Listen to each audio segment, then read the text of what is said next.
નમસ્કાર મિત્રો, આપ સર્વેનું મારી યુટ્યુબ ચેનલ એસકે સ્ટડી ટોકની અંદર હાર્દિક સ્વાગત છે। મિત્રો, આજના વિડીયોની અંદર આપણે ટેટ 1ના મેરિટ બાબતે ચર્ચા કરવાની છે। આગામી સમયમાં જે નવી પરીક્ષાઓ આવશે તો તમે તૈયારી કરી રહ્યા છો, પરીક્ષા માટે વાંચન કરી રહ્યા છો, તો તમારો મિનિમમ ટાર્ગેટ કેટલો હોવો જોઈએ જેથી તમે ફૂલ્લી સેફ ગણાવો, તમારે એટલું મેરિટ થઈ જતું હોય તો તમે ઇઝીલી તમારે જે જોઈતો જિલ્લો હોય એ પણ મળી જાય। તો કયો ટાર્ગેટ રાખીને તમારે આગળ જે વાંચન છે એ પ્રમાણે તમારે આયોજન કરવું જોઈએ। તો મિત્રો, ટાર્ગેટ સેટ કરવા માટે પહેલા તો તમને પણ ખ્યાલ છે કે મેરિટની ગણતરી જે છે એ કઈ રીતે થાય છે એનો ખ્યાલ હોવો જોઈએ। તો પહેલા આપણે મેરિટની ગણતરી કઈ રીતે થાય છે એના વિશે ચર્ચા કરીશું અને પછી આપણે ટાર્ગેટ બાબતે ચર્ચા કરીશું કે મિનિમમ તમારે આટલો ટાર્ગેટ રાખીને આગળ ચાલવું જોઈએ। તો મિત્રો, ટેટ 1 જે છે એની મેરિટ ગણતરીમાં તમને ખ્યાલ છે કે અલગ અલગ ટકાવારી ગણાતી હોય છે। એમાં ધોરણ 12 છે તો ધોરણ 12ના જે તમારી ટકાવારી હોય એના 20% ગણાતા હોય છે। એક્ઝામ્પલ તરીકે તમારે ધોરણ 12ની અંદર 80% આવેલા છે તો 80%ના તમારે 20% કરવાના છે, એટલે કે 80 ગુણ્યા ટકાવારી કાઢવી હોય તો આપણે કઈ રીતે કરશું? 80 ગુણ્યા 20 ભાગ્યા 100। તો આવી રીતે તમારે જે છે એ ટકાવારી કાઢવાની છે। એટલે જે 80 છે તો એના 20% લેખે કેટલા થશે? તો એ ટકાવારી તમારે અહીંયા મેરિટમાં ફાઇનલ મેરિટ તમારી એ પ્રમાણે ગણાશે। એવી જ રીતે પીટીસી એટલે અથવા ડીએલએડ છે તો એનું 25% પ્રમાણે મેરિટ ગણાતું હોય છે। સ્નાતક એટલે કે તમે કોલેજ કરેલી હોય, ઘણા ઉમેદવારોએ કોલેજ નહીં કરેલી હોય, પણ જે ઉમેદવારોએ કોલેજ કરેલી હશે એને 5%નો ફાયદો રહેશે। એનું મેરિટ 5% એટલે સીધા 5% નહીં, તમારે જે કોલેજની અંદર 5% કોલેજની અંદર જે ટકાવારી આવેલી છે એના 5% કરીને જે મેરિટ છે એની અંદર ઉમેરાતા હોય છે। આવી રીતે તમારી જે ભણતર છે એના 50% અને જે ટેટ 1ની જે પરીક્ષા લેવામાં આવે છે એના 50% જે છે એ મેરિટની અંદર ગણવામાં આવતા હોય છે। તો આવી રીતે મિત્રો તમારું કુલ જે મેરિટ છે એ 100% ગણાતું હોય છે। કઈ રીતે 100%? તો ધોરણ 12ના 20%, પીટીસીના 25%, સ્નાતકના 5% અને ટેટ 1ના 50%।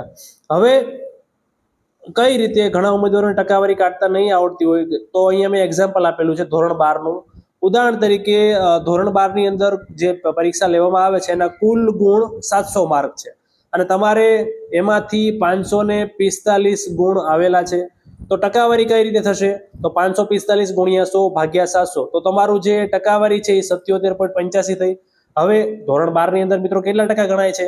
તો ધોરણ 12ની અંદર મેરિટ 20% પ્રમાણે ગણાય છે તો 77.85 એને ગુણ્યા 20 કરશો એટલે તમારું જે મેરિટ આવે છે ધોરણ 12નું એ આવશે 15.57%। આવી રીતે તમારે પીટીસીનું કોલેજ કરેલી હોય તો કોલેજનું અને ટેટ 1ની જે પરીક્ષા લેવામાં આવે છે એનું, એવી રીતે તમારે આખું 100%નું મેરિટ જે છે એ તમારું તૈયાર થતું હોય છે।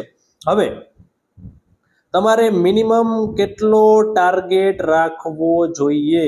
જે ટેટ 1 વાળા મિત્રો છે, તમારે ગમે એટલી જગ્યા આવે, જગ્યા મીન્સ કે જે સરકારે કેલેન્ડર જાહેર કર્યું છે એ મુજબની જગ્યા આવે અને પરીક્ષાનું લેવલ પણ થોડુંક એ પ્રકારનું આવે જે રીતે 2023માં હતું, તો તમારે કેટલો ટાર્ગેટ રાખીને આગળ વધવું જોઈએ જેથી તમને ઇઝીલી તમારો પસંદગીનો જિલ્લો મળી જાય? તો મિત્રો, તમારે જે ટાર્ગેટ છે એ મિનિમમ 75% પ્લસનું મેરિટ, તમારું જે મેરિટ છે મિત્રો એ 75% પ્લસ થાય તો તમે ફૂલ્લી સેફ છો। પછી કદાચ ભરતી ઓછી આવે, કદાચ પેપર લેન્ધી આવે, જો તમારું મેરિટ આટલું છે મિત્રો તો તમારે બીજું કાંઈ પણ વિચારવાની જરૂર પડશે નહીં। ઘણા ઉમેદવારો કે સાહેબ આટલું બધું મેરિટ પછી લાવવું અઘરું, અને ઘણા એમ કે સાહેબ 70% હોય તો પણ વારો આવી જાય, પણ મિત્રો હા, ચોક્કસથી 70%નું જે મેરિટ બનતું હોય એનો પણ વારો આવી જાય। પછી એ વારો કેવો હોય? લઘુભગુ વારો કે ભાઈ તમે બોર્ડર ઉપર હોય, ક્યાં વારો આવે એ પણ નક્કી ના હોય। અત્યારે તમે તૈયારી કરી રહ્યા છો, તૈયારીના સ્ટાર્ટિંગ ફેઝ ઉપર છો, તો ટાર્ગેટ તમારો હંમેશા ઊંચો હોવો જોઈએ।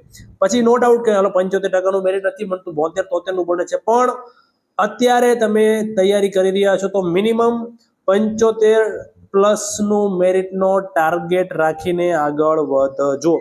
હવે અહીંયા મેં થોડુંક વધુ સ્પેસિફાઈ કરીને લખેલું છે કે 75+ છે તો તમે ફૂલ્લી સેફ છો, બીજું કાંઈ વિચારવાની જરૂરિયાત જ નથી. 73+ મેરિટ બને છે તો તમે સેફ કહેવાઓ.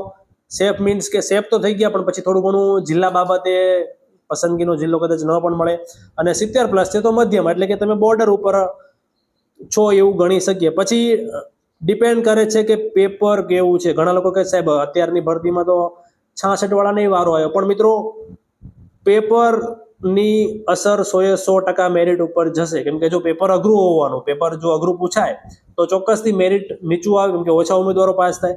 જો પેપર સહેલું આવે તો બધાને સારા માર્ક આવે તો મેરિટ ઊંચું જાય. ટૂંકમાં અત્યારે મેં જે કીધું એ પ્રમાણેના મેરિટને ધ્યાનમાં રાખીને તમે આગળ વધશો તો તમારે કોઈ પણ પ્રકારનો વાંધો નહીં આવે. બીજું, હવે તમારે શું કરવાનું છે, તો તમારે તમારું જે એજ્યુકેશનલ મેરિટ બને છે, ઉદાહરણ તરીકે 12માના માર્ક છે, પીટીસીના છે, કોલેજના છે, તો તમારી જાતે એ જે 50% મેરિટ છે એ કેટલું બને છે એની ગણતરી પહેલા કરી લો. એને 75માંથી બાદ કરી લો. અને ટૂંકમાં એટલા તમારે ટકાવારી જે છે એ ટેટ 1ની અંદર લાવવાની છે. ઘણા ઉમેદવારોને એજ્યુકેશનલ જે મેરિટ છે એ ઓછું હશે તો એમને વધુ મહેનત કરવી પડશે ટેટ 1 પરીક્ષામાં. જેને પહેલેથી જ મેરિટ સારું છે તો કદાચ એમને ઓછા માર્ક ટેટ 1 પરીક્ષામાં આવશે તો પણ વાંધો નહીં આવે. એનું લાઈવ એક્ઝામ્પલ તમને ચાલુ ભરતીમાં જોવા મળશે. એક્ઝામ્પલ તરીકે મારી જ વાત કરું તો ટેટ 2ની અંદર સમગ્ર ગુજરાતમાં રેન્ક 1 છું, 140 માર્ક આવેલા છે.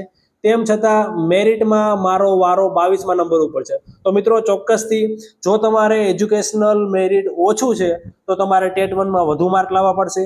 અને પહેલેથી જ સારું છે અને એમાં પણ જો તમે ટેટ 1ની અંદર સારા માર્ક લાવી નાખો છો તો તમે ટોપ લેવલમાં ઉપરના જે ટોપ 50 કે ટોપ 100 હશે એમાં તમારો નંબર આવી જશે.